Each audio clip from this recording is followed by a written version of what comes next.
Hi, welcome to my channel. My name's Danny, and today's video is going to be about the books that I read in January, my January wrap-up.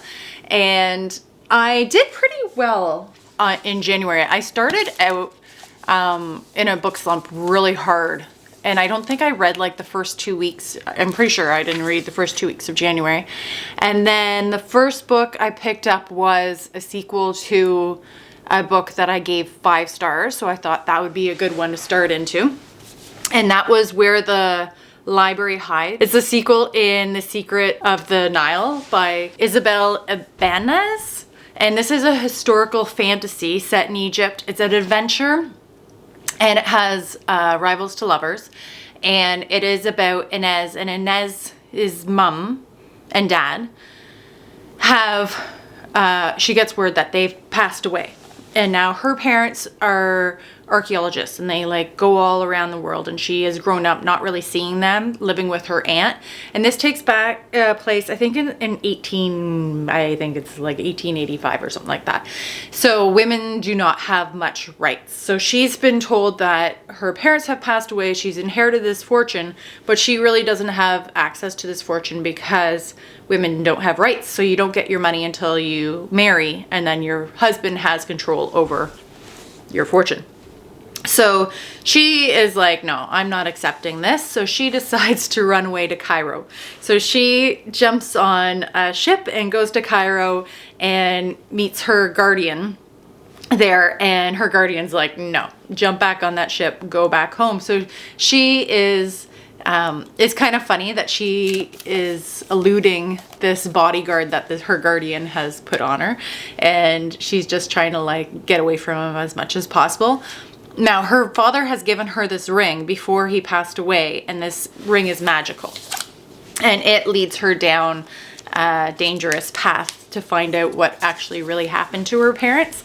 So that was the first book. So I don't want to give away the second book because it's a sequel, but I gave it 4 stars. And it was a good adventure. I think it wrapped up everything. There was a couple things I didn't like, but I think it was just characters being characters that I was like, no, you're a jerk. So other than that, I think it was a really good book. Highly recommend the series.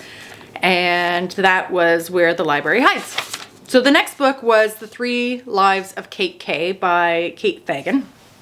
And this one was for my book club. And it was advertised as 7 Husbands of Evelyn Hugo versus First Lie Wins. And I wish they didn't advertise it like that, because I don't think it really had much. No, I don't see it. Message below if you see it, if you've read these books, but I don't know. I don't see it. So what this book is about is Kate Kay. And Kate Kay is a famous author that her book has been put into, it's going to be made into a movie, and it's gone viral, right? But Kate Kay doesn't exist. Kate Kay is a name that she made up because when she was a teenager, I guess it would be, something tragic happens that you don't know at the beginning, and she pretty much runs away. And then she comes up with a different name, different life, and is just trying to avoid the past. And then as you learn her story in the end,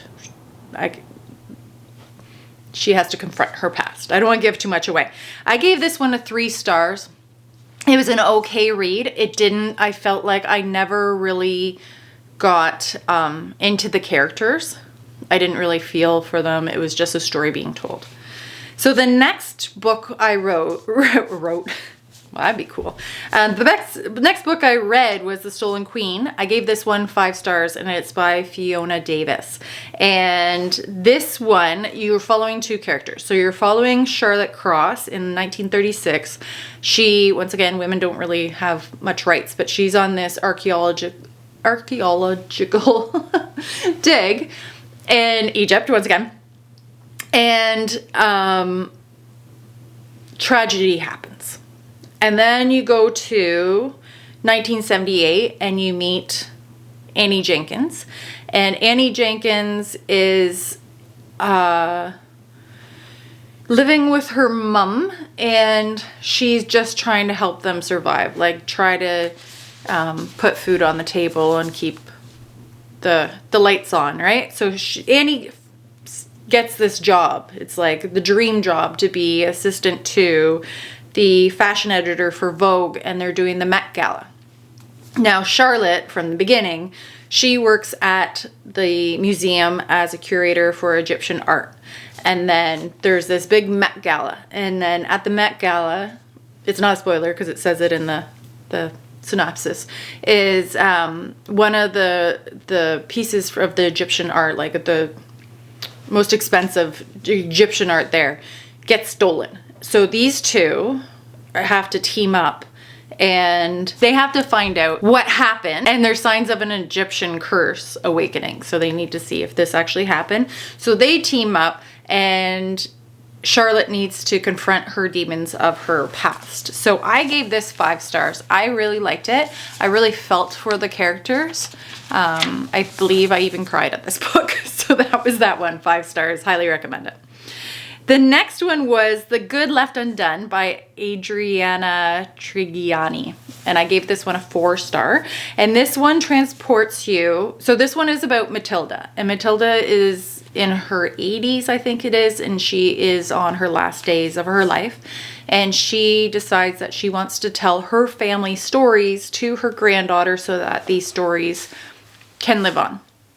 And so you're also following her granddaughter, Anina, and the struggles that she's going through in her life. But this story transports you from Italy, France, and Scotland. It has, talks about World War II. It's World War II. And the struggles and the stories of this family. So it was really good. 4 stars. The next book I read was Onyx Storm. So Onyx Storm is number 3 in the Empyrean series. So I'm not going to tell you much about Onyx Storm, but the first book is Fourth Wing. And Fourth Wing is about Violet Sorrengail, and she was supposed to be a scribe, which is more like a librarian pretty much in this fantasy world. And her mom is the commander, and her mom is like, nope, you're going to go to this war college and be a dragon rider. Now, the thing with Violet is she is not healthy. Her body is very weak. She breaks her bones very easily, and dragons don't bond with fragile people. So she's thinking that this is the death sentence. Now, to get into this war college, you have to go through this, I don't know, I'll say it's an obstacle course, and most people die. And then once you get in, the first year is all these challenges, and people die. And then also because her mom is the commander, people want to kill her. So that is the first book. So I just read the 3rd book. I gave it 3 stars. Maybe if I read the 2nd book, because the 3rd book came out, I think, a year after the 2nd book. Maybe if I had read the 2nd book and refreshed it. But most times I was just getting thrown names and this and that, and then things were just getting piled on, and I wasn't really into the story until the end, when I found out that there is another book, of course. I kind of, because there was a cliffhanger, I kind of want to read the next book, but I don't know if I will run out and get it right away. And I hear there's going to be 5 of them, so I don't know how that's going to happen. Okay, so the next book is once again a sequel. I think this is the 6th one in this book. It's The Magical Midlife Alliance by K.F. Bren. And so the first book, once again, it's the 6th, so I'm not going to give it away. But so the first book is about this girl. She's in her 40s, and her husband decides that he doesn't want to be married to her anymore. And so they sell off everything, and she doesn't know what to do. So she decides to move back in with her parents. Well, it's really funny.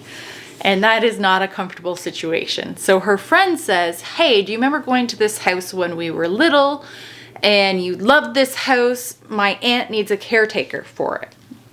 So you can live there, you get paid until you get on your feet. And so she's like, okay, that's a great idea. I love that house. It was beautiful. It was like a big old ancient mansion, whatever.